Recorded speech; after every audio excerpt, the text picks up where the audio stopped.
But I like to say in dollars, because people say, well, Bitcoin is going to be worth more than this, or Bitcoin's going up, Bitcoin's going down, silver's going up, silver's going down. I would say in dollars, because it's a lot more persuasive if someone can learn it themselves, like they come to the conclusion themselves, instead of you just like beating them over the head with it.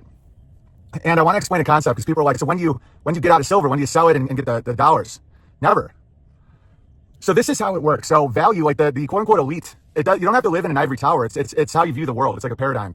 It's about value. So if you want to increase your wealth when it comes to monetary, and fiat is the language of slaves, silver is the language of free men, and kings, gold is the language of kings, and then life is life itself and good deeds are the language of God. So let's say you always look at the ratio between silver and gold is what you look at, not what it is in dollars.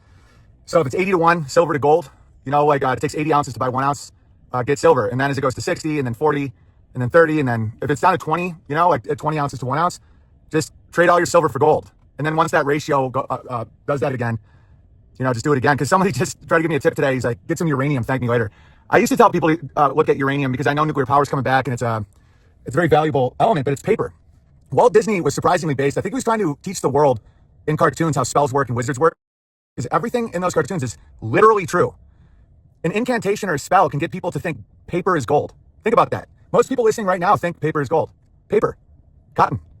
That's great. That's hilarious. And so you can never buy uranium. I've tried. You get paper uranium.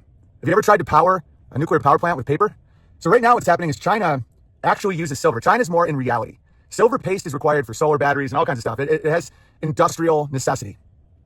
And so the paper market is like silver's $30 an ounce, because the paper, just imagine you go to a coat check, you give someone your jacket, they give you a piece of paper. That paper gets you your jacket back.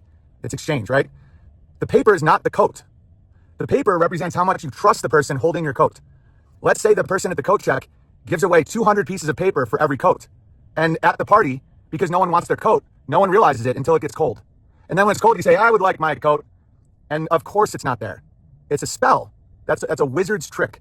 So why am I telling you this? Because most people can't hear it. One, the truly powerful people of this world, or the wizards running the scams, they know that people won't even listen to this. But the people that aren't supposed to hear it won't register it. So the way to look at wealth, dollars don't mean anything. Now, you have to get paid, because most people are under the spell where you have to give them dollars in order to get a service or a product. So, but eventually that wears out. And right now in China, they're like, you can't make a battery out of paper, and we don't trust you. That's why it's called a bank and trust.